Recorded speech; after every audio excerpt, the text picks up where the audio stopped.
ओम श्री अनंत कोटि ब्रह्मांड नायक राजाधिराज योगिराज पार ब्रह्म श्री सच्चिदानंद समर सद्गुरु साईनाथ महाराज की जय हो। हे गुरुवर, हे साईं बाबा, आज श्री साईं सचरित्र का अध्याय 30 का पठन होने जा रहा है। हे बाबा, कृपा कर आशीर्वाद दें कि ये अध्याय सभी को आनंद दे, सभी के चित्त में उतरे, सभी को इसका लाभ मिले। आइए अध्याय 30। शिरडी को खींचे गए भक्त। पहला वड़ी के काका वैद्य और दूसरा खुशाल चंद्र, तीसरा बंबई के रामलाल पंजाबी। इस अध्याय में बतलाया गया है कि 3 अन्य भक्त किस प्रकार शिरडी की ओर खींचे गए। प्राकथन: जो बिना किसी कारण भक्तों पर स्नेह करने वाले दया के सागर हैं तथा निर्गुण होकर भी भक्तों के प्रेमवश ही जिन्होंने स्वेच्छापूर्वक मानव शरीर धारण किया, जो ऐसे भक्त वत्सल हैं कि जिनके दर्शन मात्र से ही भवसागर के भय और समस्त कष्ट दूर हो जाते हैं, ऐसे श्री साईनाथ महाराज को हम नमन करते हैं। भक्तों को आत्मदर्शन कराना ही संतों का प्रधान कार्य है। श्री साईं जो संत शिरोमणि हैं, उनका तो मुख्य ध्येय ही यही है।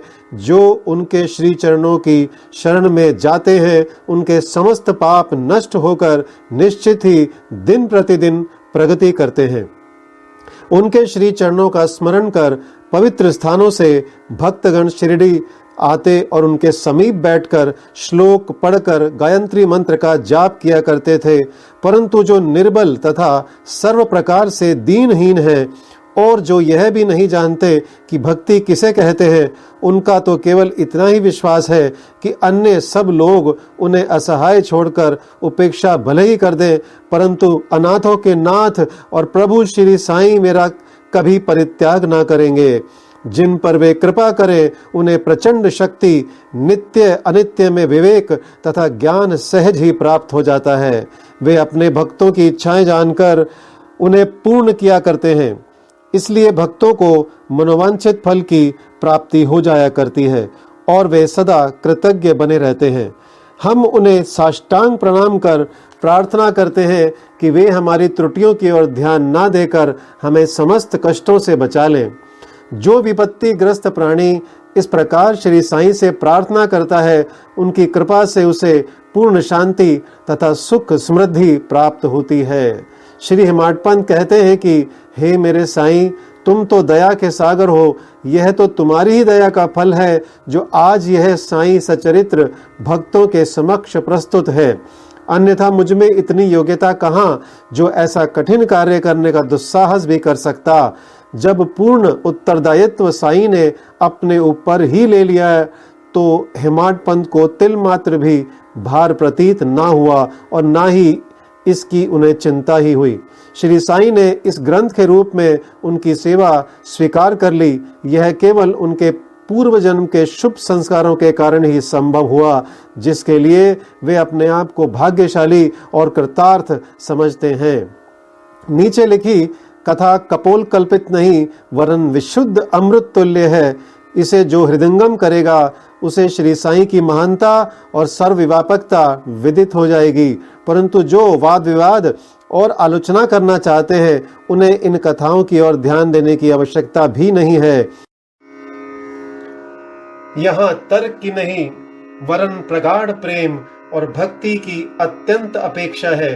विद्वान भक्त तथा श्रद्धालु जन अथवा जो अपने को साईं पद सेवक समझते हैं, उन्हें ही यह कथाएं रुचिकर तथा शिक्षाप्रद प्रतीत होंगी।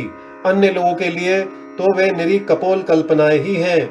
श्री साईं के अंतरंग भक्तों को श्री साईं लीलाएं कल्पतरु के सदृश हैं। श्री साईं लीला रूपी अमृत पान करने से अज्ञानी जीवों को ज्ञान, ग्रस्ताश्रमियों को संतोष तथा मुमुक्षुओं को एक उच्च साधन प्राप्त होता है। अब हम इस अध्याय की मूल कथा पर आते हैं। काकाजी वैद्य। नासिक जिले के वड़ी ग्राम में काकाजी वैद्य नाम के एक व्यक्ति रहते थे। वे श्री सप्तश्रृंगी देवी के मुख्य पुजारी थे।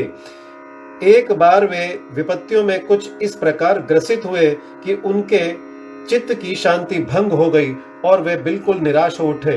एक दिन अति व्यथित होकर देवी के मंदिर जाकर अंतःकरण से वे प्रार्थना करने लगे कि हे देवी, हे दयामयी, मुझे कष्टों से शीघ्र मुक्त करो। उनकी प्रार्थना से देवी प्रसन्न हो गई और उसी रात्रि को उन्हें स्वप्न में बोली कि तू बाबा के पास जा, वहां तेरा मन शांत और स्थिर हो जाएगा। बाबा का परिचय जानने को काका जी बड़े उत्सुक थे, परंतु देवी से प्रश्न करने के पूर्व ही उनकी निद्रा भंग हो गई। वे विचारने लगे कि ऐसे ये कौन से बाबा हैं जिनकी ओर देवी ने मुझे संकेत किया है। कुछ देर विचार करने के पश्चात वे इन निष्कर्ष पर पहुंचे कि संभव है कि वे त्र्यंबकेश्वर बाबा शिव ही हो। इसलिए वे पवित्र तीर्थ त्र्यंबकम नासिक गए और वहां 10 दिन व्यतीत किए। वे प्रातःकाल उठकर स्नानादि से निवृत्त हो रुद्र मंत्र का जाप कर साथ ही साथ अभिषेक व अन्य धार्मिक कृत्य भी करने लगे, परंतु उनका मन पूर्ववत ही अशांत बना रहा। तब फिर अपने घर लौटकर वे अति करुण स्वर में देवी की स्तुति करने लगे। उसी रात्रि में देवी ने उन्हें पुनः स्वप्न में दर्शन देकर कहा कि तू व्यर्थ ही त्र्यंबकेश्वर क्यों गया? बाबा से तो मेरा अभिप्राय था, शिरडी के श्री साईं समर्थ से। अब काका जी के समक्ष मुख्य प्रश्न यह उपस्थित हो गया कि वे कैसे और कब शिरडी जाकर बाबा के श्री दर्शन का लाभ उठाएं। यथार्थ में यदि कोई व्यक्ति किसी संत के दर्शन को आतुर हो तो केवल संत ही नहीं, भगवान भी उसकी इच्छा पूर्ण कर देते हैं। वस्तुतः यदि पूछा जाए तो संत और अनंत एक ही है और उनमें कोई भिन्नता नहीं। यदि कोई कहे कि मैं स्वतः ही अमुक संत के दर्शन को जाऊंगा तो इसे निरे दंभ के अतिरिक्त और क्या कहा जा सकता है। संत की इच्छा के विरुद्ध उनके समीप जाकर कौन दर्शन ले सकता है? उनकी सत्ता के बिना वृक्ष का एक पत्ता भी नहीं हिल सकता। जितनी तीव्र उत्कंठा संत दर्शन की होगी, तदनुसार ही उसकी भक्ति और विश्वास में वृद्धि होती जाएगी और उतनी ही शीघ्रता से उनकी मनोकामना भी पूर्ण होगी। जो निमंत्रण देता है वह आदर आतिथ्य का प्रबंध भी करता है। काका जी के संबंध में सचमुच यही हुआ। श्यामा की मान्यता। जब काका जी शिरडी यात्रा करने का विचार कर रहे थे, उसी समय उनके यहाँ एक अतिथि आया जो कि श्यामा के अतिरिक्त और कोई ना था। श्यामा बाबा के अंतरंग भक्तों में से थे। वे ठीक इसी समय बड़ी में क्यों और कैसे आ पहुंचे, अब हम इस पर दृष्टि डालें। बाल्यावस्था में वे एक बार बहुत बीमार पड़ गए थे। उनकी माता ने अपनी कुल देवी सप्तशृंगी से प्रार्थना की कि यदि मेरा पुत्र निरोग हो जाए तो मैं उसे तुम्हारे चरणों पर लाकर डालूंगी। कुछ वर्षों के पश्चात ही उनकी माता के स्तन में दाद हो गई। तब उन्होंने पुनः देवी से प्रार्थना की, यदि मैं रोग मुक्त हो जाऊं तो मैं तुम्हें चांदी के 2 स्तन चढ़ाऊंगी। पर ये दोनों वचन अधूरे ही रहे। परंतु जब वे मृत्युशैया पर पड़ी थी तो उन्होंने अपने पुत्र श्यामा को समीप बुलाकर उन दोनों वचनों की स्मृति दिलाई तथा उन्हें पूर्ण करने का आश्वासन पाकर प्राण त्याग दिए। कुछ दिनों के पश्चात वे अपनी यह प्रतिज्ञा भूल गए और इसे भूले हुए 30 वर्ष व्यतीत हो गए। तभी एक प्रसिद्ध ज्योतिष शिरडी आए और वहां लगभग 1 मास ठहरे। श्रीमान बूटी साहेब और अन्य लोगों को बतलाई। उनकी सभी भविष्यवाणी प्रायः सही निकली, जिनमें सबको पूर्ण संतोष था। श्यामा के लघु भ्राता बापा जी ने भी उनसे कुछ प्रश्न पूछे। तब ज्योतिषी ने उन्हें बताया कि तुम्हारे ज्येष्ठ भ्राता ने अपनी माता को मृत्युशैया पर जो वचन दिए थे उनके अब तक पूर्ण ना किए जाने के कारण देवी असंतुष्ट होकर उन्हें कष्ट पहुंचा रही है। ज्योतिषी की बात सुनकर श्यामा को उन अपूर्ण वचनों की स्मृति हो आई। अब और विलंब करना खतरनाक समझकर उन्होंने सुनार को बुलाकर शीघ्र चांदी के 2 स्तन तैयार कराए और उन्हें मस्जिद में ले जाकर बाबा के समक्ष रख दिया तथा प्रणाम कर उन्हें स्वीकार कर वचन मुक्त करने की प्रार्थना की। श्यामा ने कहा कि मेरे लिए तो सप्तशृंगी देवी आप ही हैं, परंतु बाबा ने साग्रह कहा कि तुम इन्हें स्वयं ले जाकर देवी के चरणों में अर्पित करो। बाबा की आज्ञा व उदी लेकर उन्होंने वड़ी को प्रस्थान कर दिया। पुजारी का घर पूछते पूछते वे काका जी के पास जा पहुंचे। काका जी इस समय बाबा के दर्शनों को बड़े उत्सुक थे और ठीक ऐसे ही मौके पर श्यामा भी वहां पहुंच गए। वह संयोग भी कैसा विचित्र था। काका जी ने आगंतुक से उनका परिचय प्राप्त कर पूछा कि आप कहां से पधार रहे हैं। जब उन्होंने सुना कि वे शिरडी से आ रहे हैं तो वे एकदम प्रेमोन्नत हो श्यामा से लिपट गए और फिर दोनों का श्री साईं लीलाओं पर वार्तालाप आरंभ हो गया। अपने वचन संबंधी कृत्यों को पूर्ण कर वे काका जी के साथ शिरडी लौट आए। काका मस्जिद पहुंचकर बाबा के श्री चरणों से जा लिपटे। उनके नेत्रों से प्रेमाश्रुओं की धारा बहने लगी और उनका चित्त स्थिर हो। देवी के दृष्टांतानुसार जैसे ही उन्होंने बाबा के दर्शन किए, उनके मन की अशांति तुरंत नष्ट हो गई और वे परम शांति का अनुभव करने लगे। वे विचार करने लगे कि कैसी अद्भुत शक्ति है कि बिना कोई संभाषण या प्रश्नोत्तर किए अथवा आशीष पाए दर्शन मात्र से ही अपार प्रसन्नता हो रही है। सचमुच में दर्शन का महत्व तो इसे ही कहते हैं। उनके त्रिषित नेत्र साईं चरणों पर स्थिर हो गए और वे अपनी जिह्वा से एक शब्द भी ना बोल सके। बाबा की अन्य लीलाएं सुनकर उन्हें अपार आनंद हुआ और वे पूर्णतः बाबा के शरणागत हो गए। सब चिंताओं और कष्टों को भूलकर वे परम आनंदित हुए। उन्होंने वहां सुखपूर्वक 12 दिन व्यतीत किए और फिर बाबा की आज्ञा, आशीर्वाद तथा उदी प्राप्त कर अपने घर लौट गए। खुशाल चंद राहता निवासी ऐसा कहते हैं कि प्रातः बेला में जो स्वप्न आता है वह बहुधा जागरा अवस्था में सत्य ही निकलता है। ठीक है, ऐसा ही होता होगा, परंतु बाबा के संबंध में समय का ऐसा कोई प्रतिबंध नहीं था।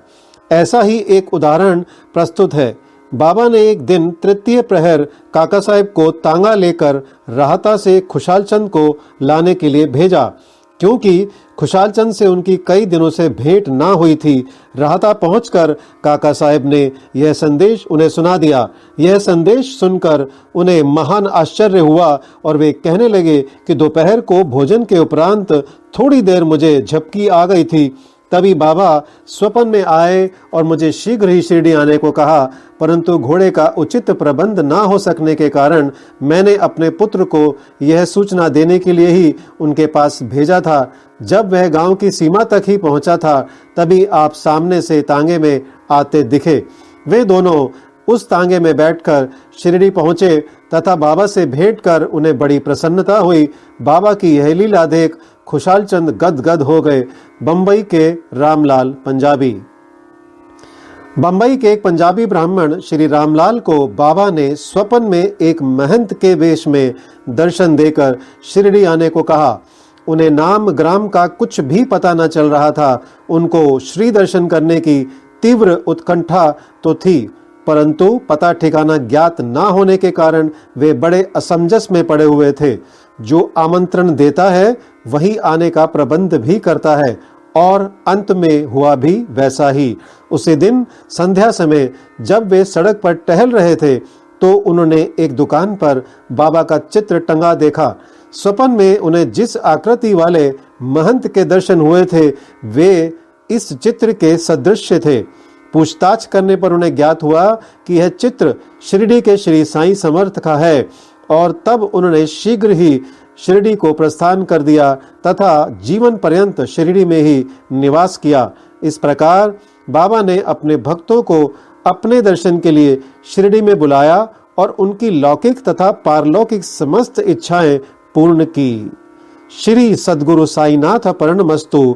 शुभम भवतु। ओम साई राम।